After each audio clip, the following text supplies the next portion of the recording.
And now we come to the last chapter and our last session of Joe Garagiola's Baseball is a Funny Game. Chapter 10, The Banquet Trail. The Winter Banquet Trail is a showcase for baseball.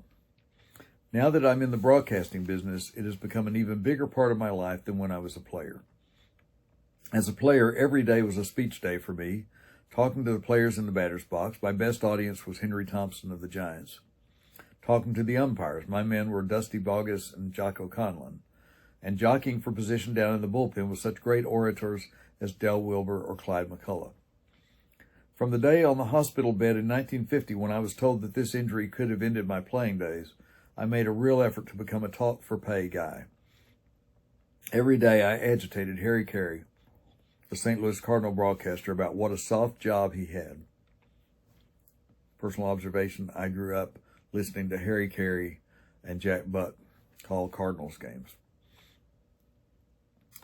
His answer was that if I could hit like I could talk, I wouldn't have any worries. The kidding got on the square when he kept encouraging me about a future in broadcasting. Harry was a big help to me as a broadcaster. But there was a beginning before that, in the many Cub Scout, Boy Scout, Service Club, and religious group meetings I made as a player. Being a local boy playing with a hometown team, I was obliged to make every function. Any group that thought it would be nice to hear a player, there went Garagiola. Being Devine, now general manager of the Cardinals, and Jim Toomey were my bookers when I was a player. The usual opening line was, "Joe, I'm on a spot, help me out." Away I would go. It was simple because what the fans wanted was authentic baseball talk. Blue and gold banquets, Cub Scouts in February, Holy Name meetings on Thursdays, communion breakfasts on Sunday mornings, men's club meetings on Monday, and smokers when I could make them. It got to where I was going to more meetings in Protestant churches and Jewish temples than maybe any Catholic in history. The blue and gold banquets give a player his toughest audience. These youngsters have the energy of 4 hydrogen bombs each. You can't talk long about anything without a restless reaction. They want action, and right now. I always fortify myself with group team pictures or autographed baseballs, and I even bought a few simple magic tricks. My ace in the hole for the Cubs is a long and complicated story about a wild left-handed pitcher in the Philippines. It ends up with a left-handed pinch hitter who decides to bat right-handed in the 12th inning of a 1-1 tie game, and who gets a long hit off our left-handed pitcher hero, but who runs the wrong way, third, second, first, and home, and unties the score, so we win 1-0 after all. It takes a story like that to hold the interest of a modern kid. In my day as a kid, all we hoped for was a chance to look at a major league player without getting run by the cops. Al Rosen, a former star in the American League, once said it best about meetings with the kids. They are great because they always ask how and not why. Though there are never any honorariums of fees involved, I do have a championship collection of pins, letter sweaters, and honorary Cub Pack memberships to show for my time at the Blue and Gold. The easiest audience is the one where the ladies are present. Regardless of the affair, it's a night out for them and they're there to enjoy themselves. Men-only audiences are challenging. It's either, okay, I heard you're supposed to be funny, so make me laugh, or the speaker is a conventional evil who prolongs the time until the poker cards are dealt. If it is a repeat performance, it is doubly tough because you start to tell a story and the punchline is thrown back at you. Even though there are usually no fees involved and you come as a ball player, you are expected to be loaded with fresh material that would make Bob Hope's writers appear to be suffering from melancholy. The banquet trail is well scouted. Make a talk at a Kiwanis meeting and you get a demand call from the Optimists, the Rotarians, and the JCs, to say nothing of other civic and fraternal organizations. It really is a merry-go-round. You made the downtown club. Don't you think we're good enough? The usual inducement is, we'll give you a good meal. What do they think I ate at home? Fried catcher's mitts? That's a line I've remembered. That's one of the most memorable lines to me in the whole book. I've remembered that through the years. What do they think I ate at home? Fried catcher's mitts? As a player, it's a tough trail to walk because you are always on display and you're looked upon as public property. We pay your way is the pitch thrown to the players. The program chairman may be a successful man used to dealing in and paying for services, but he often takes it as a supreme insult if a player suggests an honorarium or even travel expenses for entertaining his club. The idea is that it is an honor to be invited. However, the player's material must be new or he is told off. Most luncheon clubs have a 1:30 deadline, and you had better be finished regardless of when you got started by then. If Moses were to do a repeat with the 10 Commandments at a luncheon meeting, he had better get in all 10 by 1:30, or he would find himself in an empty room. A banquet could be defined as a meeting of more than 5 people with the idea of killing an evening with a formal program. I use the number 5 because I once appeared at a banquet attended by 5. I was told by the secretary that he had sent out the wrong date, but he had called these 2 couples. If you want to make your speech, we'll stay and listen. Turn this organization's request down next year and you're a swell head. The player who says he will come has to get there regardless. I have been through snowstorms, sleet, rain, and washed out highways. During a big ice storm, I telephoned to try to postpone a trip to Central Illinois, but it was impossible according to the chairman. I tried to get to the depot in time to catch a train that would get me 46 miles from my city. No train went to my destination, but traffic was so tied up I missed the train. I explained my plight to a cab driving friend who said he would drive me up. We went 165 miles of icy highway. We made it. There were 25 people there, and the chairman explained, "We would have had a bigger crowd, but it's pretty nasty out, and people don't like to leave home on a night like this." Yogi Berra came back to St. Louis for a visit with his family and was asked to make an appearance in a southeastern Missouri town. He tried to turn it down as graciously as possible, but the chairman wouldn't take no. "I don't have my car here and we'll have to take a train," Yogi said. "That's okay, we'll pay the expenses." Yogi went. Upon asking for his train fare, he was told, "If you can't afford to pay your own way down here with the money you're making, we'll take up a collection for you." But the banquet trail for me has been a wonderful ride. I started broadcasting in 1954, but my first real big banquet was in St. Louis while I was still a player and living the peaceful life of a 250 hitter. One night I got a call from Biggie Garagiola, a restaurant partner of Stan Musial. It was after midnight and I was sound asleep. "Come on over, I got to see you right now. It's important." But my friendship with Biggie went back to 1946 when he was chairman for Joe Garagiola night at the ballpark. When I was sent back to the minor leagues in 1948, Biggie, outside of my family and a priest friend, was just about the only fan who knew I was still alive. So when the call came, I went. With Biggie was Bob Bragg, then a sports writer and now the sports editor of the St. Louis Post-Dispatch. Quick, I'll tell you that Bragg was the one that wrote that biography of Stan Musial that I checked out in my junior high school library and read the week before Stan Musial turned me down for an autograph. Bob Bragg was the one who authored that biography. Bob started in, "Joe, tomorrow Stan Musial is going to be presented with an oil painting of himself, and Biggie has a luncheon party all set up. You're going to introduce all the people that will be here." "Introduce them? I don't even know them." "We'll tell you a little bit about each one, and you can make up the introductions. Do it as a favor to me," said Biggie. So I introduced the big people from our city mayor to a visiting Hollywood star and tried to say something funny and appropriate about each. One of the men introduced was Al Fleischman, public relations consultant to Anheuser-Busch. Later, Al told me that he made a note that day that the time would come when I would be making my living as a talk-for-pay guy. Since that time, I have been fortunate enough to make most of the major banquets in the country. The New York Baseball Writers, Washington Touchdown Club, the Hickok Award Banquet in Rochester, the Dapper Dan in Pittsburgh, Baltimore Writers Dinner, Milwaukee Writers, Philadelphia Writers, Los Angeles Writers, the Arkansas Hall of Fame, and many more. Pittsburgh has been my good luck town. It was there I made my first appearance as a speaker outside St. Louis. I was a player. Chili Doyle, the wonderful sports writer for the Pittsburgh Sun-Telegraph, was being honored. Chili had always been good to me, and I kind of wanted to say thanks, so I attended. Chili always seemed to get a kick out of the broken English Tonia Pacciagalupe Italian conversation I would give him in the clubhouse. Seeing me in the audience, he asked me to speak. All banquets are scouted. In this audience was Al Abrams, sports editor of the Pittsburgh Post-Gazette, and Major Domo behind the big Dapper Dan banquet held each winter in Pittsburgh. He asked me to be a speaker on his program for the coming banquet. From there, I was asked to the Hickok banquet in Rochester, and that led to the others. The banquet trail is a front-running trail. Grab the brass ring during the World Series, and the banquet merry-go-round is yours. Dusty Rhodes grabbed it in 1955, Don Larson in 1956, Lou Burdett in 1957, Bob Turley in 1958, and in 1959 it was Larry Sherry. Often, though, the plaques and trophies that glitter in January and February seem to haunt a player during a slump the next July. All players with any experience on the banquet trail appreciate how old Pete Alexander felt when he came to another dinner and said, "Let's change it a little tonight and let Lazzeri get a hit." An athlete, this was about the 1926 World Series when he struck out Tony Lazzeri in the World Series against the Yankees when Alexander was with the Cardinals. An athlete who used to train hard during the winter months for the next season may find himself on the banquet trail instead, being compared to the Walter Johnsons and Babe Ruths. The hours are tough. It's a cocktail party before each banquet and a celebration after. In each city, the banquet is a big event on the sports calendar. Once over, it is a sigh of relief and well, that's over for this year. But the star is on a plane to the next city to be met by the anxious chairman who feared he was snowed in and wouldn't make it. The star can't take the next banquet for granted or it will show and he will disappoint the fans. He's got to come with fresh enthusiasm to each one.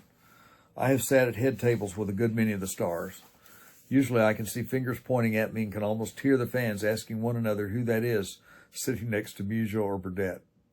The greatness of some of the stars comes through the microphone, no matter how simple or brief their words. I remember the Hickok Belt Award dinner at Rochester as typical of the way some of the greatest athletes respond at banquets in their honor. Being honored that night were Mickey Mantle, Yogi Berra, Floyd Patterson, then heavyweight champion of the world, basketball star Bill Russell, and hockey star Jean Beliveau. Mantle and Beliveau simply said thanks for inviting them. Yogi said he made 2 speeches a year, one at contract time and one to the hitters in the batter's box.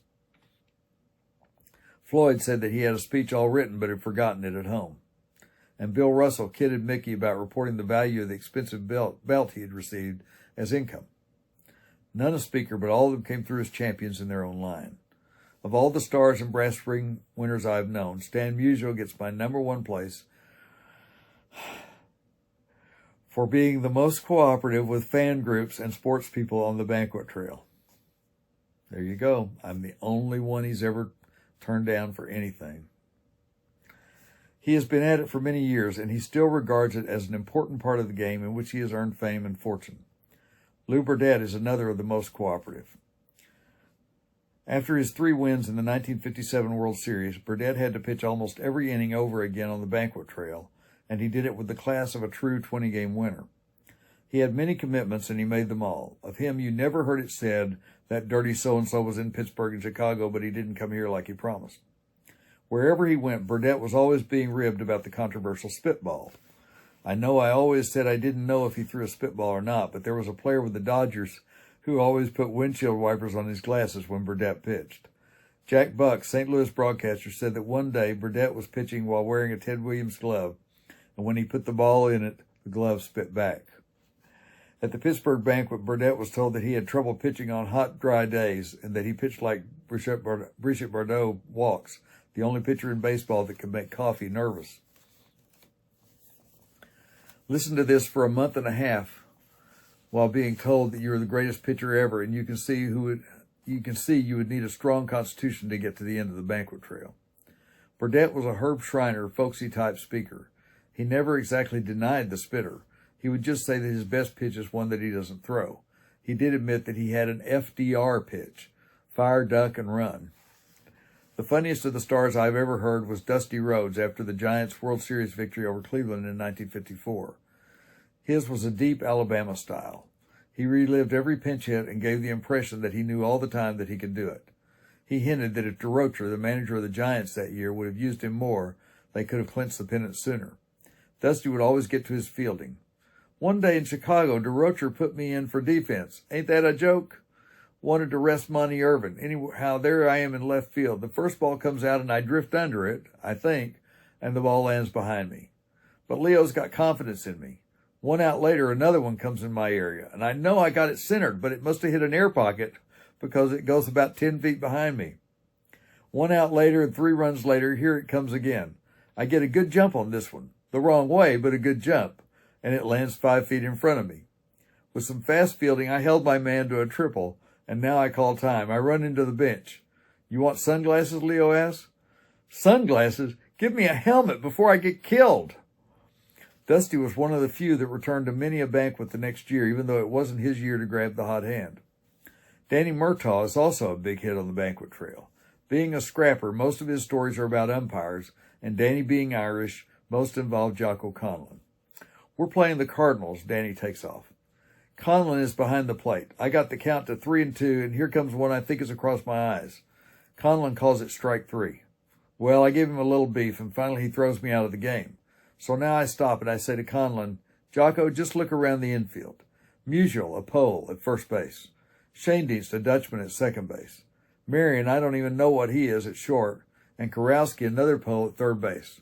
Paulette, a Frenchman, is pitching. And look behind the plate. Garagiola, a spaghetti bender. There are only 2 Irishmen on the field, and you want to throw half of us out. You know, he let me stay in. Casey Stengel keeps everybody laughing, but afterwards nobody can remember exactly what he said, if anything. Vice President Nixon, after a Stengel treatment, asked Dizzy Dean if he could talk Stengelese. Nah, said Diz, who can roll on like the Wabash Cannonball. I ain't that good. Yogi Berra is very funny when he gets rolling, but I think the best Yogi stories are the ones told about him. Jackie Farrell, who represents the Yankees on the banquet trail, tells about the time he had to telephone Yogi real early one morning. Yogi, did I get you out of bed? Jackie asked. No, said Yogi. I had to get up to answer the phone anyway. And umpire Larry Knapp recalls the time he was walking out of Toots Shore's old restaurant with Yogi, who was carrying a big clock he had been given at the banquet. A drunk bumped into Yogi.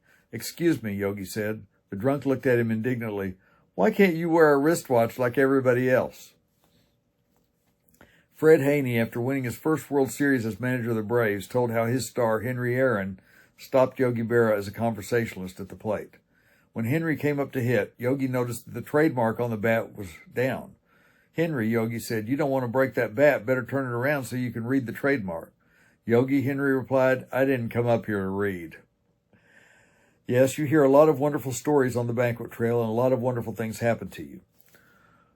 A boys' club in Peru, Illinois, once gave me a clock with a picture of each player on their championship team set in over the numerals. Once I got a box of hard candy and overalls for my sons, Joey and Steve, as a token of appreciation for making a banquet. Another time I lugged home 3 trees to plant for my wife, and some friends in Billings, Montana gave me a deer head and a buffalo head to take home to St. Louis.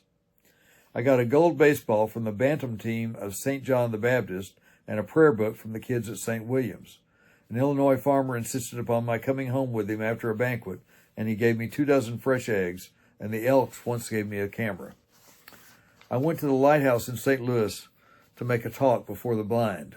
At the door, one of them was waiting for me. Joe, he said, don't feel sorry for us. You probably haven't been around blind people much, so just grab my arm and I'll show you what to do. The 22 blind people present started to sing Take Me Out to the Ball Game to welcome me. What do you mean I haven't been around blind people? I said to my guide. I worked close to umpires, didn't I? At times, I wish there were ground rules for the banquet trail. To many a player, a banquet is real torture. It is just not his nature. He likes banquets. He thinks they're wonderful, but not for him. The summer season is one of plenty of travel, and the winter time is the time he has for his family. No award is as treasured as a night with his family. He doesn't owe it to his public. He owes it to his wife and kids.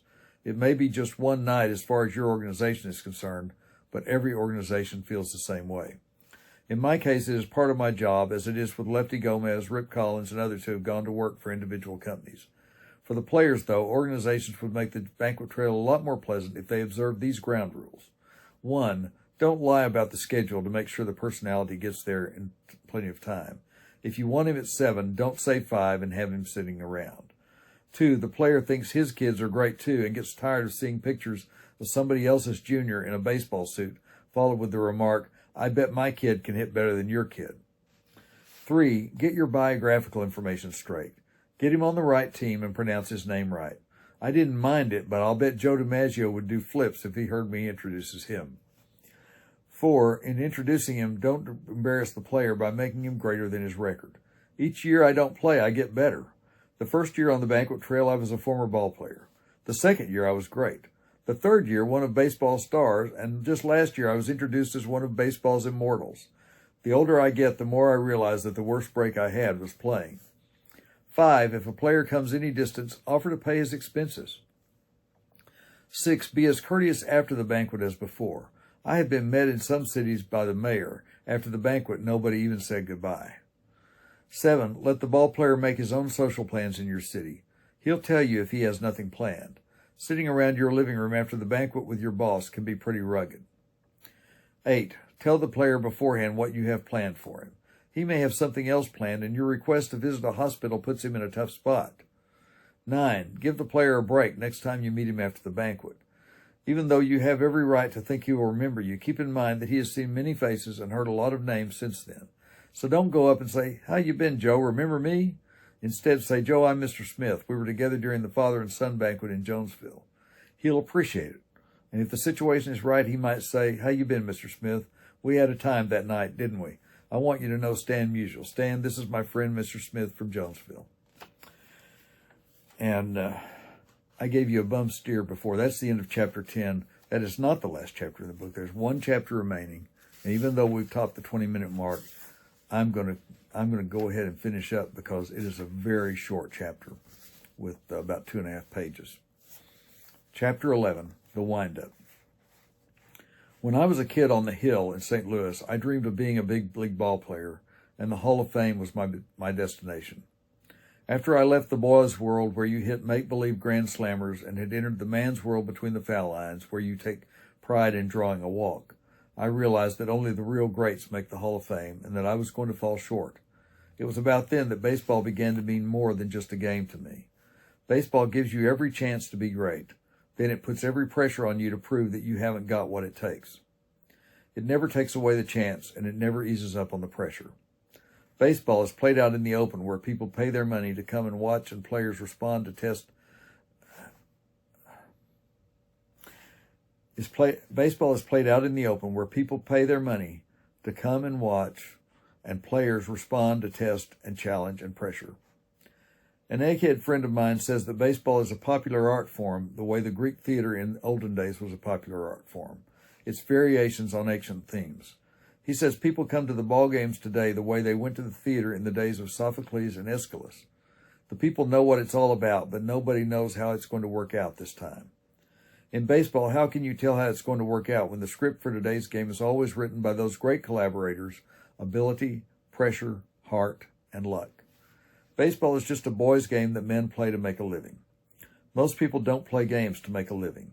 They do serious and important work, but in most lines of work there is no record. The good things you do often go unnoticed or are quickly forgotten, and the mistakes you make mostly go the same way. Baseball is only a game, but they keep a book on you. All the hits you make and all the runs you score and all the errors you commit are marked down for all time. When it's all over for you, the game has got you measured. Here is my page, my lifetime record from the Baseball Register.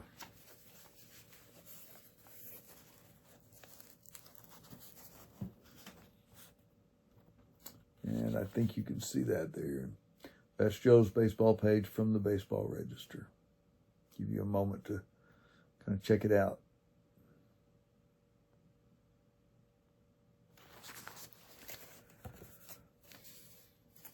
I would say it's about an average record for a major league player. I don't mind saying that I think average for a major leaguer is pretty good. When I was a kid, I dreamed of going great in a World Series.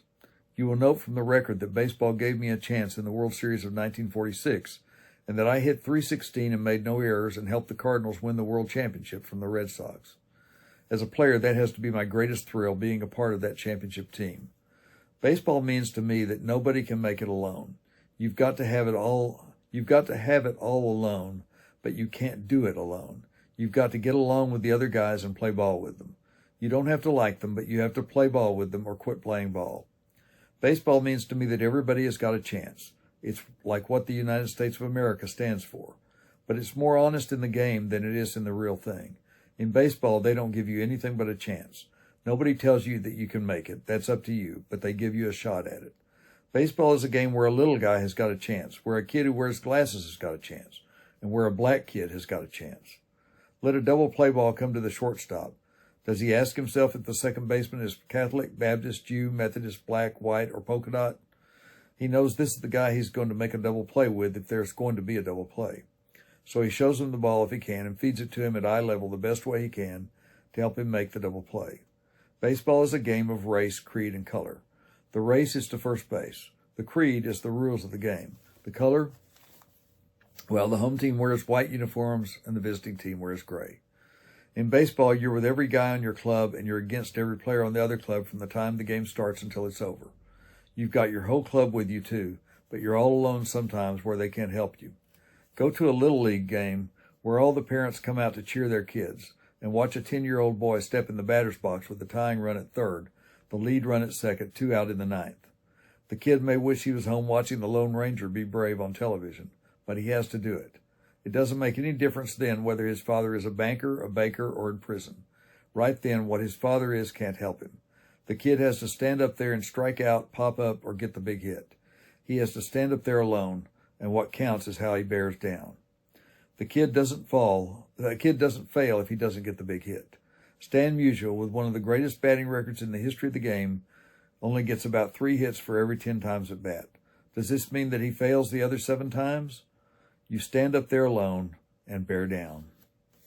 And we come to the end of Joe Garagiola's Baseball is a Funny Game, which he claimed was the funniest book I have ever written. And I haven't read his other books, but I'd be willing to bet that he's right about that. Love this book. I hope you did. I hope you enjoyed it too as I read it to you. I provided the laugh track a lot of the time, but I hope you provided your own laugh track watching where you are. So thanks for watching, and we'll move on to another book now.